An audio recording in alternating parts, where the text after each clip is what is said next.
Introducción a los mapas mentales, también conocidos como mapas de ideas o mapas de negocios. Vamos a explorar algunos de estos conceptos en esta corta presentación. Empecemos hablando de la información o comunicación visual versus la información lineal. Y en esos ejemplos que son señales de tránsito, pues no necesitamos más que un abrir y cerrar de ojos cuando vamos en nuestro vehículo para que nuestro cerebro capte y procese la información y entendamos de qué se trata o por lo menos qué debemos tener en mente cuando vemos uno de estos avisos. Esa es una comunicación visual. Por el contrario, cuando nos presentan una información visual, una comunicación lineal, perdón, pues debemos recurrir a tratar de entender de leer y procesar esa información y tratar de entender el contenido de la misma. Entonces, aquí en este ejemplo hay unas instrucciones para ir de un lugar a otro. Pues yo puedo orientar a una persona diciéndole que tome 2 cuadras al norte, cruce a la derecha, que tome 5 cuadras al este y así sucesivamente, guiándolo al destino. Y pues eventualmente la persona llegará, pero en un proceso que le toma más tiempo procesar que si yo le entregara un mapa como este y le dijera, mire, usted está en punto rojo y va a llegar a través de las flechas, se va a mover y va a llegar a su destino. Y muy probablemente esta comunicación visual sea más ágil y más efectiva. Una imagen vale más que 1000 palabras, también es algo que refuerza este concepto de la comunicación visual. Y una fotografía nos comunica sin mucho más de información, muchas cosas. Y eso, de nuevo, es un poco lo que queremos enfatizar entre la comunicación visual y la comunicación eh, lineal. Pero también la neurociencia hoy nos apoya mucho de estos conceptos. Lo que sabemos hoy en día del cerebro y cada vez aprendemos más es que nuestro cerebro está mejor capacitado para los procesos visuales. Tenemos más neuronas visuales que el resto eh, y eso significa que nuestro cerebro está mejor capacitado para cualquier proceso visual. Por otro lado, también alguien quiso entender a los grandes genios, a los genios de la humanidad, por qué esas personas eran genios y cómo su cerebro manejaba y procesaba información. En este caso, estos son unos manuscritos de Da Vinci. Leonardo da Vinci, quizá uno de los seres humanos más inteligentes que hayan existido. Y, y esos manuscritos y algunas de las obras de Leonardo da Vinci, pero estos manuscritos fueron comprados por Bill Gates en 30 millones de dólares con el propósito de entender cómo es que Da Vinci procesaba las ideas y cómo trabajaba su mente. Y como vemos, siempre información gráfica y visual. Pero la investigación no solamente paró ahí, sino en este slide pues, tenemos a otros personajes como Einstein, como Freud, como Mozart, en diferentes campos de actividad humana y en la parte superior a un japonés que se llama Yoshihiro Nakamatsu, que es el inventor, entre otras cosas, del CD, del DVD, y tiene algo así como 3000 patentes. Y todos estos genios, todas estas grandes mentes tienen algo en común. Todos, sin excepción, graficaban su pensamiento, o grafican en el caso del japonés, que es el único viviente de este slide. Todos utilizan palabras, imágenes, relaciones, jerarquías, dimensiones. No es coincidencia que todas estas personas eh, conocidas por su gran inteligencia y sus grandes aportes a la humanidad utilizaran gráficas en el desarrollo de sus ideas y en el desarrollo de su creatividad. El cerebro, como decíamos antes, está mejor capacitado para eso y esta es una demostración de que quienes aprovechan más su cerebro utilizan esa parte visual. Tony Buzan, hace unos 30 años o más, casi 40, empezó a conceptualizar esta idea de los mapas mentales y a decir, bueno, en realidad, si nuestro cerebro es visual y si las grandes mentes grafican sus pensamientos y sus ideas, pues cómo podemos conceptualizar esto, traducirlo en algo que todos podamos repetir. Pues se le atribuye a Tony Buzan y la creación y la conceptualización de los mapas mentales, también a Joseph Novak, fue uno de los pioneros en este campo. Sin embargo, hoy en día el concepto de los mapas mentales está en todas las áreas del conocimiento humano. Está en los idiomas, está en procesos de aprendizaje, está en la medicina, está en todas partes. Hay muchísima información porque, de nuevo, esta idea de utilizar el cerebro, la parte visual del cerebro y maximizar así nuestros procesos, ha sido probada y comprobada en todos los campos de conocimiento y de actividad humana. Pero veamos un poco más de qué se trata y cómo se hace el mapa mental. En realidad un mapa mental es una manera visual de interactuar con lo que tenemos en la mente, reforzado un poco con los conceptos que venimos diciendo antes.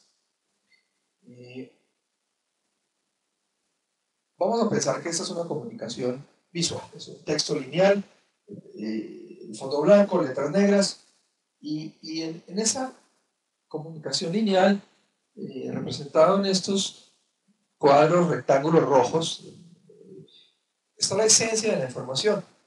Y decimos que menos del 10% de la información constituye la información vital o esencial de esa comunicación. Porque el resto de la comunicación son las formas lingüísticas, son la narrativa, la gramática que yo necesito para conectar las ideas. Entonces, si yo tengo un texto lineal, un libro o un escrito, varias hojas, y yo extraigo entonces la información esencial, si la dejo de la forma lineal como representa aquí estos rectángulos rojos, pues probablemente me cueste mucho trabajo comprenderla, porque necesito de esa narrativa, de esa lingüística para conectar las ideas. Pero si yo tomo esas mismas información esencial y la grafico, le doy alguna categoría, le pongo algunas relaciones, le pongo algunos dibujos asociados a la información esencial, pues entonces tengo un mapa mental y tengo la información esencial mucho más rápido, y entonces esta visión de conjunto me permite procesar más rápidamente. Eliminando el 90% de la información no esencial, entonces logro acelerar todos los procesos. ¿Cómo se hace un mapa mental entonces? Yo empiezo en el centro con la idea que quiero trabajar, la coloco en el centro y de manera radial voy generando todas y conectando las ideas que se asocian a esa idea central. En primera instancia, empiezo con un brainstorming o con una lluvia de ideas, y utilizo palabras, utilizo imágenes y las conecto con esa idea central de adentro hacia afuera y en orden radial, de manera radial. Utilizo una o dos palabras por rama, no utilizo frases, no utilizo grandes párrafos, ni mucho menos, es una o dos palabras para conectar eso. Ahora veamos unos ejemplos. Luego de que yo tengo todas las ideas asociadas alrededor de mi idea central, entonces en un segundo paso yo reviso el mapa y trato de encontrar algunas ideas ordenadoras. Es decir, trato de agrupar algunas de las ideas que me surgieron en la tormenta de ideas, trato de ordenarlas por esos grupos, y en algunos casos esas ideas ordenadoras también me catalizan o me generan más ideas, porque una vez yo veo que tengo una forma de clasificarlas, me surgen probablemente más ideas. Entonces, en un tercer paso yo empiezo a organizar, empiezo a otorgar algunas prioridades, empiezo a encontrar algunos puntos relevantes, y aquí el slide menciona al final un punto que se llama incubación. Y la incubación quiere decir que yo, una vez voy en este proceso de generación de ideas y de organización de ideas, debo dejar mi mapa incubado. Quiere decir que si yo he hecho un mapa alrededor de, vamos a decir, la organización de una reunión que tengo la semana entrante, y puse la idea central de la reunión de la semana entrante y alrededor de todas de esta idea central, todas las ideas que me surgieron y las organicé. Digo, bueno, la semana entrante todavía tengo algunos días, voy a dejar mi mapa 24 horas y no voy a pensar en él. Voy a volver a tocar mi mapa, me voy a dedicar a alguna otra cosa. A las 24 horas regreso, abro mi mapa y vuelvo a repetir el proceso desde el principio y muy probablemente el cerebro encuentre entonces ahora muchas más ideas, mucho más estructura para organizarlas. Entonces ese proceso de incubación me ayudará a tener un mejor mapa. Pero incluso si la reunión no es la semana entrante, sino la reunión es, digamos, mañana, y no tengo mucho tiempo, pues dejo mi mapa incubando 10 minutos.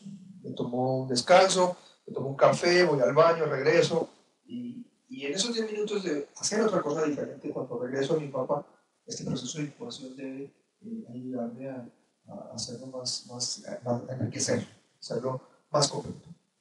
Pero en un cuarto paso, yo entonces lo que hago con mi mapa es que le doy formato, le doy colores, le doy estilo, hago lo que mejor pueda para que mi mapa tenga una mejor presentación.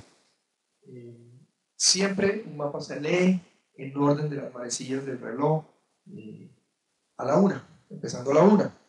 En este caso estamos viendo un mapa mental de cómo hacer un mapa mental. Como vemos, la idea central lo tenemos acá y tenemos en el número 1 brainstorming y tenemos en el número 2 revisar el mapa, pero en el número 3 organizar el mapa y así sucesivamente.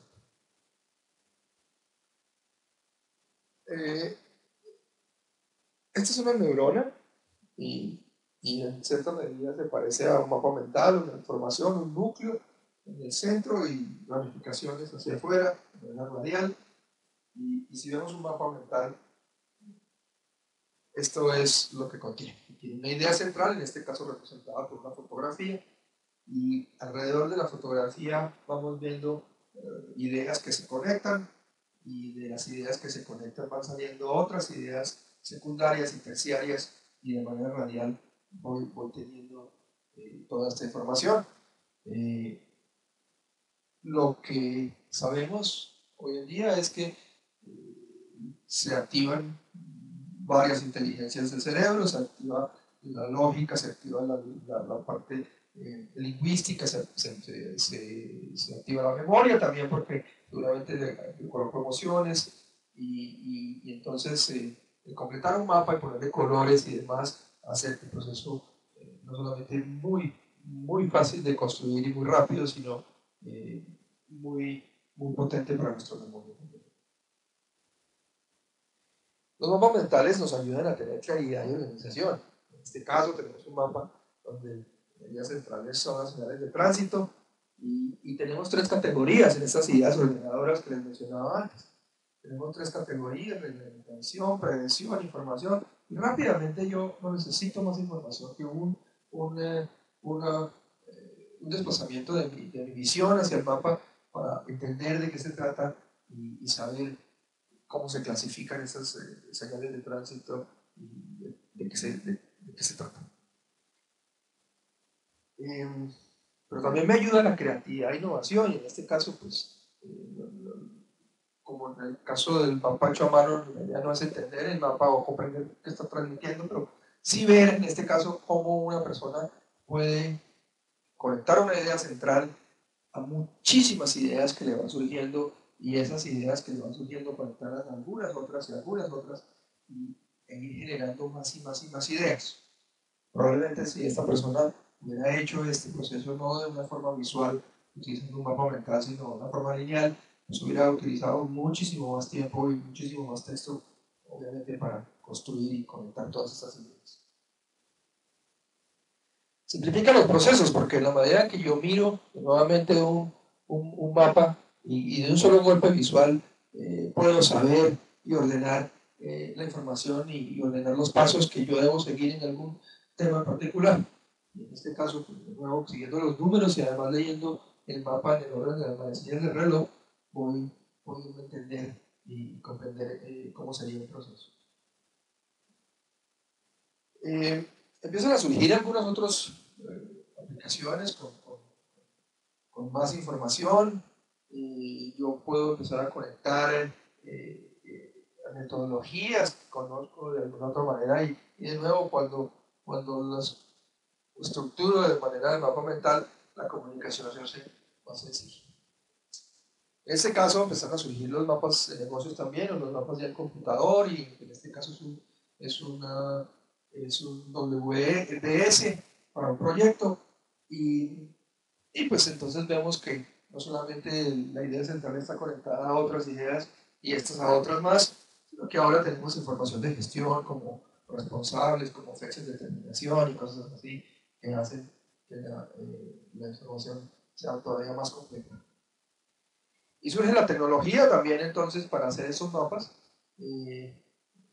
DropMind, que es una de las tecnologías más novedosas e innovadoras en este campo, pues nos ayuda y nos facilita este proceso de los mapas mentales utilizando nuestro computador y entonces potencializamos todo esto que hemos hablado de la información visual mucho más. El concepto de una generación de ejecución estratégica es aquella en donde yo tengo una capacidad de capturar información más rápida y más efectiva, una capacidad de comprender, de procesar y de proyectar esa información más rápida y más eficientemente.